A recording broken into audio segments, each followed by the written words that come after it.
Hariam children, today we'll study about spermatogenesis. We have already discussed what gametogenesis is, which is the formation of gametes. Today we'll study about spermatogenesis, which is formation of sperms. Please be informed that spermatogenesis, unlike oogenesis, begins only at puberty and it continues uninterrupted throughout the adult life. It may gradually decline in the latter part of the years, that is, as the person becomes older, the it may reduce. It may reduce as the person becomes aged. However, there is a possibility that spermatogenesis continues in males almost till the age of 80 years. So that is a difference between, one major difference between spermatogenesis and oogenesis. Oogenesis begins from the fetal stage and it continues only till menopause, that is only till around 55 years of age. Unlike that, spermatogenesis begins from puberty and it may continue till an age of 80. Let us recollect that there are some specialized cells in the germinal epithelium of the seminiferous tubules, and these specialized cells were called as the spermatogenic cells. Okay, these spermatogenic cells undergo mitosis. So spermatogenic cells obviously are diploid, and since they undergo mitosis, they produce two daughter cells. These daughter cells are referred as the spermatogonia cells. Spermatogonia or the sperm mother cells. Now, both these cells are referred as the type A spermatogonia and the type B spermatogonia. Now, this is because type A, they remain as stem cells. Okay, they remain as stem cells because this has to continue with the spermatogenic activity. Now, suppose it does not remain as stem cells, obviously the process of spermatogenesis cannot continue till the age of 80.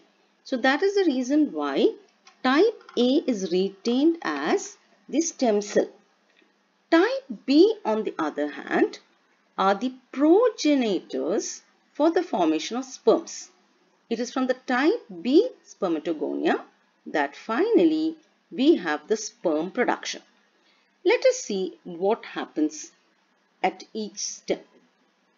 The first step is called as spermatocytogenesis. The word cyto means cytoplasm.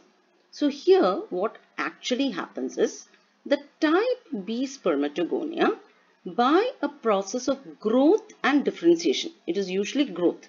So it grows in size and now it is transformed into the primary spermatocyte.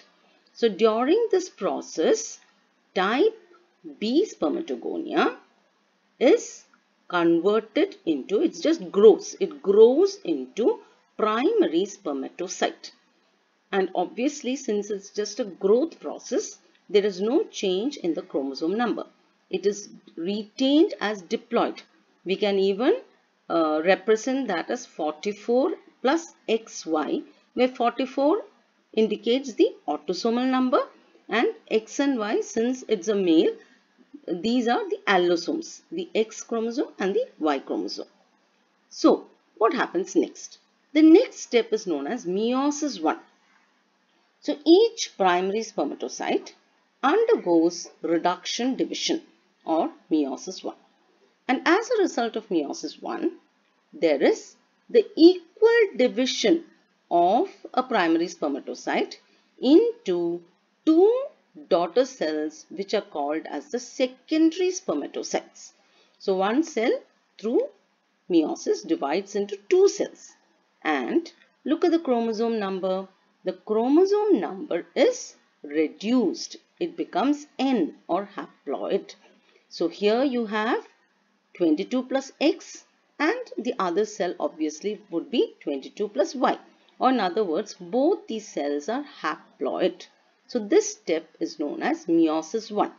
One primary spermatocyte dividing into two secondary spermatocytes. What happens next? The next step obviously is meiosis 2. So each of these secondary spermatocytes undergo meiosis 2, which is an equational division. And by this process of equational division, there is the resultant formation of 4 daughter cells which are called as spermatids. Since it's an equational division, obviously the chromosome number is still haploid. So from this secondary spermatocyte, 2 daughter cells are produced, and from this one, 2 more daughter cells are produced. So we have ultimately the production of 4 spermatids. If you compare this with oogenesis, we'll notice that in oogenesis it was unequal cytokinesis or unequal division of the cytoplasm, where there was a larger cell and a small polar body. But here it is all equal divisions. Here you find equal division as far as meiosis 1 is concerned. In meiosis 2 also it is equal division, finally resulting in the formation of 4 rounded spermatids. So this whole step is known as meiosis. The first was spermatocytogenesis, then we come across meiosis. What happens next? The third step is known as spermiogenesis. Spermiogenesis is the literal transformation of a spermatid, which is a rounded structure, into a spermatozoa, which has the typical structure of the head, neck, middle piece and tail. So this process of transformation from a spermatid into a spermatozoa is known as spermiogenesis. Now what happens next? These spermatozoa, or the sperms which are produced, they are all haploid in number. These sperms, they go and attach themselves to the Sertoli cells. I hope all of you remember the Sertoli cells. The Sertoli cells are also called as the nurse cells. So they attach with their head on the Sertoli cells to draw in nourishment. And once they have accumulated the nourishment that is required, they are then released into the cavity of the seminiferous tubules. And that process of release of the sperms from the Sertoli cells is known as spermiation. It is known as spermiation. So please don't get confused with all these terms. So the process of release of sperms from the Sertoli cells to the cavity of the seminiferous tubules is known as spermiation. Now, please be informed that from one type B spermatogonium, 4 sperms are produced, or from one primary spermatocyte, 4 sperms are produced. This is unlike what happens in oogenesis. In oogenesis, we saw that from one oogonium, one ovum mother cell, it was just one ovum which was produced. So you find that this is one method of actually nature's own method of controlling population, nature's own method for various things, because you will notice in the latter part of the chapter that many sperms are required for the process of fertilization. We'll discuss that later, but please understand that from one spermatogonium type B, 4 sperms are produced. Let us now study about the structure of a sperm. I just now mentioned that the spermatid, which is a rounded cell, is transformed into a sperm, and that transformation process is known as spermiation. So you will notice that there is a lot of change as far as one single rounded cell and this particular structure of the sperm is concerned. Let us see what are the different parts of a typical sperm. The sperm has four distinct parts. One is the head. This whole region is called as the head. The second is known as the neck. The third portion is the middle piece or the mid piece. And the last portion is the tail. So, four distinct regions. Let us see what is there in each part. The head, the major part of the head is occupied by the nucleus. So the nuclear material is seen in the in a larger portion of the head. The cytoplasm, you will notice that the cytoplasm is very much restricted. This green color thing that you see is the cytoplasm. And just above the nucleus, there is the presence of a special structure called as the acrosome. The acrosome is actually all the Golgi materials which group together, and the acrosome contains a group of sperm lysins which are actually enzymes. These enzymes are required during the process of fertilization. So acrosome is seen above the nucleus, and still above there is the head cap. The head cap is seen above the acrosome. The plasma membrane surrounds the entire sperm. What I have depicted in blue color is the plasma membrane. It is seen surrounding the head. It goes down to the middle piece, the neck, the middle piece as well as the tail. So this is the structure of the head. Coming down to the neck. The neck is a very short part of the sperm, and I am sure you would recollect that every cell has two centrioles which lie close to the nucleus. Now, as far as the sperm is concerned, the centrioles relocate and they are seen at the neck region. This centriole, which lies just below the nucleus, is known as the proximal centriole. And the proximal centriole has a very important role. The role is it activates the secondary oocyte, which is in a suspended stage of meiosis II.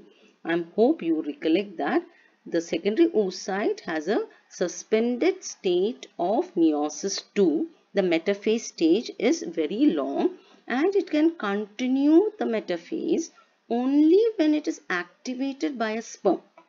And the activation actually happens when the proximal centriole enters into the secondary oocyte. So that's a function of the secondary proximal centriole. Below the proximal centriole lies the distal centriole. The distal centriole forms a point of attachment for a number of axial filaments which run down from the neck through the middle piece into the tail. And these axial filaments are important as far as the flagellary or the locomotory movement is concerned. So that is a function of the distal centriole. It forms the point of attachment for the axial filament. Now coming to the middle piece. The middle piece has a large number of mitochondria. Now these mitochondria, all the mitochondria of the cell, the sperm is a cell, all the mitochondria aggregate around, they actually wrap around the axial filaments. Now you know that mitochondria are very important because they provide the necessary ATP, and this is very much necessary because the sperm has to move from the vagina where it is deposited and reach the ampullary isthmic junction, for which energy is required. This energy is actually supported, or it is given by the mitochondria found in the middle piece. Coming to the last part of the sperm. The last part of the sperm is known as the tail. The tail of the sperm is actually required for the movement, for locomotion within the female reproductive system. It has to reach the ampullary isthmic junction in order to carry out fertilization, and that is by the axial filaments. You'll recollect that there are microtubules, and the breakage as well as reunion of these microtubules can enable the the tail to move in a whip-like fashion and finally reach the site of fertilization. So this is regarding the structure of the sperm. You have to be very thorough in drawing as well as labeling the diagram.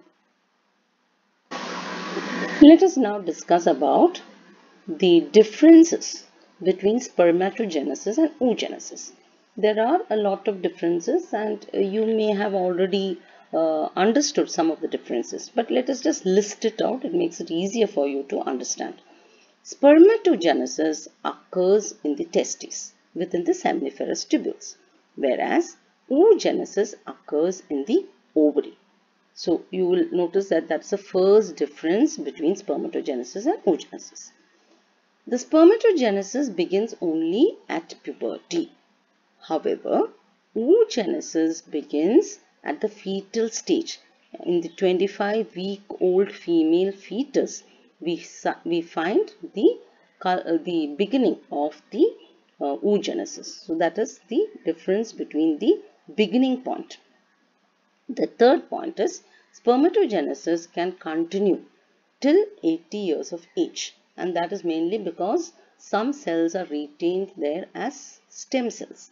However, in oogenesis, it continues only till 50 to 55 years of age or the menopause. We already studied that most of the follicles undergo a process of degeneration, which is known as follicular atresia. And that is one reason why there is no oogenesis beyond the menopause. So it begins at the fetal stage and continues till 50 to 55 years of age. Whereas this spermatogenesis begins from puberty and may continue till 80 years of age. Coming to the next point. The primary spermatocyte, which is a diploid cell, divides equally through meiosis I to form two similar secondary spermatocytes which are haploid in nature. However, in the case of oogenesis, a primary oocyte, which is the diploid cell, divides unequally through meiosis I to form a larger secondary oocyte, which is haploid, and a smaller cell which is referred as the first polar body. So this is unequal cytokinesis. So one large cell and one small cell. Here both of them are equally dividing. The next point is a secondary spermatocyte, which is a haploid cell, once again divides equally through meiosis II to form two similar spermatids. So here also the division, meiosis II is an equal division. What about oogenesis? One secondary oocyte divides unequally through meiosis II. Here again the cytokinesis is unequal. Cytoplasm divides, forming a larger cell which is called as a ootid or the ovum or the fertilized ovum, and a smaller cell which is called as the second polar body. So that's a major difference between spermatogenesis and oogenesis. Let us see what is the next difference. One spermatogonium or one sperm mother cell and one primary spermatocyte produces 4 functional spermatozoa. The end product is 4 functional spermatozoa, whereas in the case of oogonium, one ovum mother cell or one oogonium, one primary oocyte produces 1 functional ovum and 2 non-functional polar bodies. So that is one major difference. Then what about the end products? The end product, which is a sperm, are microgametes and they are motile in nature. They can move. Whereas ovum is a macrogamete and it is non-motile. So from the ovary, it is released and it has to find its way to the fallopian tube, which is actually aided by the ciliated epithelium of the fallopian tube. It is the beating of these cilia that causes the ovum to move. The ovum as such is a non-motile gamete. And the last point is the entire process of spermatogenesis is completed in the testes, whereas in the case of oogenesis, it is completed in the fallopian tube. Why do we say that? Please remember that the secondary oocyte is released from the ovum at the metaphase stage of meiosis II, It can complete metaphase 2 only when a sperm enters and it is activated by the proximal centriole, further to which it completes its division, and that happens in the fallopian tube. So completion of oogenesis happens in the fallopian tube. We now pass on to the hormonal control of the male reproductive system. Let us see what are the hormones which control the male reproductive system. There is the hypothalamus. I am sure all of you would recollect the hypothalamus. The hypothalamus releases GnRH, or the gonadotropin releasing hormone. I am sure you would recollect, you have studied this in class 11. The gonadotropin releasing hormone, which is released from the hypothalamus, finds its way to the anterior pituitary. How does the hormone reach the anterior pituitary? Please think. It reaches through the bloodstream. Which bloodstream? The hypophyseal portal system. Through this bloodstream, the GnRH reaches the anterior pituitary. On reaching the anterior pituitary is stimulated to produce two hormones. One is known as the LH, or the luteinizing hormone, and the other one is the FSH, or the follicle stimulating hormone. So there is a luteinizing hormone and the follicle stimulating hormone. What happens next? The follicle stimulating hormone reaches the Sertoli cells. I hope you recollect what are the Sertoli cells. And these Sertoli cells in turn are stimulated to produce ABP, or the androgen binding protein. They are responsible for binding the androgen. What are androgen? Male androgens are precursors. Okay, so androgen binding protein and another hormone called as inhibin. So the Sertoli cells functions to produce ABP and inhibin. However, the LH which is produced from the anterior pituitary has a much important role. It stimulates the Leydig cells. I am sure you would recollect that the Leydig cells are seen outside the seminiferous tubules. It's scattered here and there. We refer to them as the interstitial cells of Leydig. These cells of Leydig are stimulated by the LH, or the luteinizing hormone, to produce the male hormone testosterone. Okay, so the male hormone is the testosterone, and the function of ABP is to concentrate the testosterone within the seminiferous tubules and thus stimulate the process of spermatogenesis. So spermatogenesis can happen only in the presence of testosterones. So stimulation of spermatogenesis happens through testosterone production. And who produces testosterones?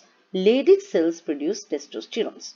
Now, if you notice, you'll find an arrow which is depicted like this. Now, that actually shows the feedback mechanism. Whenever the testosterone is more in the bloodstream, automatically it feeds back on the hypothalamus and the anterior pituitary, thus reducing the production of LH. Here also there is a inhibiting hormone called as inhibin. Inhibin also feeds back on the hypothalamus. So both these hormones have a negative feedback on the hypothalamus, always keeping the testosterone in a normal optimum level. So that's a function of the feedback mechanism. Now let us discuss what exactly are the functions of testosterone. Why is the testosterone produced and what are its functions? So the first function, as we already saw, was to stimulate spermatogenesis. Spermatogenesis happens only in the presence of testosterone, and ABP is responsible for concentrating the testosterone within the seminiferous tubules. It is inside the seminiferous tubules that spermatogenesis happens. So stimulation of spermatogenesis. Second one is it stimulates the descent of testes into the scrotal sac, meaning even during the fetal stage, testosterones are produced. So there is a fetal testosterone which are produced, and this testosterone causes the descent of the testes into the scrotal sac through the inguinal canal. I hope all of you remember that. And in some situation we see that the testes does not get descended down into the scrotal sac, and that condition is known as cryptorchidism. So testosterone is very essential for this descent of the testes into the scrotal sac. Passing on to the next function of the testosterones. Testosterones are responsible for the development of the male secondary sex organs. Now you know that the male primary sex organ is the testes. Other than that, there are secondary sex organs. These are organs which are responsible for the act of reproduction. In various ways, it helps in the process of reproduction. So the secondary sexual organs are the seminal vesicles, the prostate glands, the penis. All of them are called as the secondary sexual characters, and they develop only in the presence of testosterones. And the last function is the development of the secondary sexual characters. Now characters which appear in boys after puberty is known as the secondary sexual characters. Now what are these secondary sexual characters? The presence of the moustache, the presence of the beard. Now both these are known as facial hair, or the development of facial hair is a typical secondary sexual character of males. The development of axial hair. Axial hair means hair in the chest, hair in the pubic area, as well as hair under the armpits are all axial hair. Now that also starts developing after puberty. The third one is the low pitch voice. Now we have seen that when children reach the age of say around 12 or 13, when they reach 9th standard or at the end of 8th standard, they start having the cracking of the voice. Now typically this is because the testosterones act on the vocal cords, and the vocal cords are becoming thicker, and that is the reason for the low pitch voice. And the last secondary sexual character is the development of the musculature. You have seen that there is a sudden spurt in growth of the muscles, and you become more self-conscious of your biceps and your triceps and all these muscles, wings and all these things. So the development of the musculature happens due to the presence of the testosterone, which is secreted by the Leydig cells. So this is how the male reproductive system functions, and the hormones control the male reproductive system. Let us now discuss about the hormonal control of the female reproductive system. Just as the male reproductive system, the hypothalamus produces GnRH. What is GnRH? Gonadotropin releasing hormones. The GnRH stimulates the anterior pituitary, and the anterior pituitary in turn produces FSH and LH, the same process which happens in males. The FSH is responsible for stimulating the growth of the ovarian follicle as well as the maturation of the ovarian follicle. So it's under the influence of FSH that the primary ovarian follicle grows into the secondary into the tertiary, and the tertiary matures itself into the Graafian follicle. Now, it is the Graafian follicle which now produces the estrogen. So the estrogen is produced by the follicular cells, and the estrogen in turn influences the uterus. So this is the way it influences the uterus. What does the LH do? The LH, or the luteinizing hormone, has two functions. One is the LH causes the Graafian follicle to rupture, and the rupture is known as, the rupture causes the release of the ovum. That process is known as ovulation. So the LH stimulates the process of ovulation, further to which the Graafian follicle is now getting converted into another endocrine gland called as the corpus luteum. So LH stimulates ovulation, and it also stimulates the conversion of the Graafian follicle into the corpus luteum. Now, what is the function of the corpus luteum? Corpus luteum produces progesterone. Progesterone also stimulates the uterus. So, both these hormones, estrogen and progesterone, stimulates the uterus. Other than this, let us see what are the other functions of the estrogen and the progesterone. Estrogen helps in the development of the accessory sex organs. Now, accessory sex organs are the fallopian tube, the uterus, as well as the vagina.